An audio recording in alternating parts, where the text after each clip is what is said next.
Hello viewers, welcome to கையளவு சமையல் simple and tasty cooking. இன்னைக்கு நம்ம சேனல்ல பார்க்க போற ரெசிபி தால். இந்த தால் நம்ம சப்பாத்திக்கு சைடு டிஷ்ஷா எடுத்துப்போம். இதுக்கு தேவையான இன்கிரிடியன்ட்ஸ் என்னன்னு பார்க்கலாம் வாங்க. இதுக்கு நான் 100 கிராம் பாசிப்பருப்பு எடுத்துர்க்கேன்.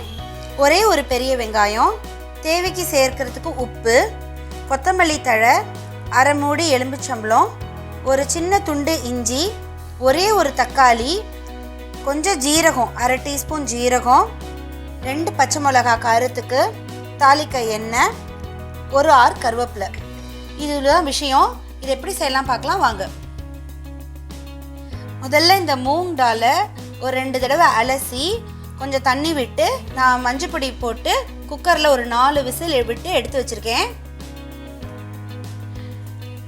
இந்த மாதிரி நம்ம பாயில் பண்ணி எடுத்து வச்சதை இந்த மாதிரி ஒரு மத்தை வச்சு நல்லா ஸ்மாஷ் பண்ணிவிடுங்க. நீங்கள் இதை வேக வைக்கும்போது ரொம்ப தண்ணி விட்டு வேக வைக்க வேணாம். இதுக்கு மேலே எக்ஸஸ் தண்ணி தேவைப்பட்டால் மட்டும் நம்ம அரை கிளாஸ் சேர்க்கலாம். அதனால் இதிலையே நீங்கள் விடும்போதே கரெக்ட் ப்ரொப்போர்ஷனில் வச்சுருங்க. இப்போ நம்ம அடுப்பில் கடாய் போட்டிருக்கேன். 1.5 டீஸ்பூன் கடலை எண்ணெய் சேர்த்துருக்கேன். அதில் ஜீரகம் சேர்த்துடலாம். ஜீரகம் பொரியுது. இப்போ நான் 2 பச்சை மிளகாய் இந்த மாதிரி குறுக்க கிழிச்சு வச்சுருக்கேன். இஞ்சி, ஒரு ஆறு கருவேப்பிலை. இதை முதல்ல தாளிச்சிடலாம்.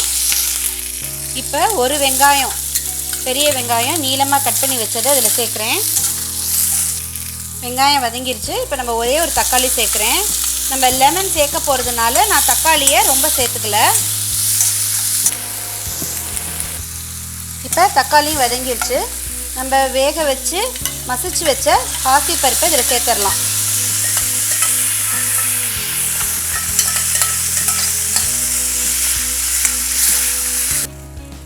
இப்போ ரொம்ப திக்காக இல்லாமல் இருக்கிறதுக்காக நான் ஒரு அரை கிளாஸ் தண்ணி சேர்க்குறேன்.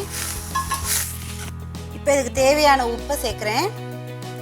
1.25 டீஸ்பூன் உப்பு சேர்த்துருக்கேன். இது ஒரு கொதி வந்ததும் நம்ம இதை ஸ்டவ் ஆஃப் பண்ணிட்டு இறக்கி வச்சிடலாம். இப்போ நல்லா ஒரு கொதி வந்துருச்சு. கன்சிஸ்டன்சியும் கரெக்டாக இருக்குது. ஸ்டவ் இந்த டயத்தில் நம்ம ஆஃப் பண்ணிடலாம். இப்போ நம்ம டாலை ஒரு பவுலில் மாற்றிட்டோம். இந்த டயத்தில் நம்ம இந்த அரை மூடி எலுமிச்சம்பழம் எடுத்து வச்சதை இதில் நல்லா பிழிஞ்சு விட்டுருங்க. இது கூடவே நம்ம எடுத்து வச்சிருக்கிற கொத்தமல்லி தழையும் சேர்க்குறோம்.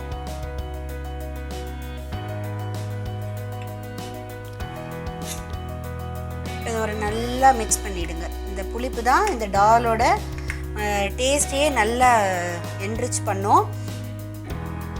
இப்போ நம்ம வியூவர்ஸ் பாருங்கள், நம்ம வீட்டில் ஈஸியாக டால் பண்ணிட்டோம். இதை சப்பாத்திக்கும் தொட்டுக்கலாம். வீட்டில் கை குழந்தை இருக்குது, இல்லை வயசானவங்களுக்கு கூட நீங்கள் சாதத்தில் இதை சேர்த்து ஊட்டலாம். சூடாக சாதம் வெடித்து நெய் விட்டுட்டு நீங்கள் காரத்தை குழந்தைங்களுக்கு ஊட்டுறதா இருந்தால் மிளகா நல்லாவே கம்மி பண்ணிவிட்டு, இல்லை மிளகாவே இல்லாமல் இதை செஞ்சு நீங்கள் ரைஸில் போட்டு ஊட்டலாம். இது ரொம்ப ஹெல்த்துக்கும் நல்லது, சீக்கிரமாக ஜீரணமும் ஆகிடும்.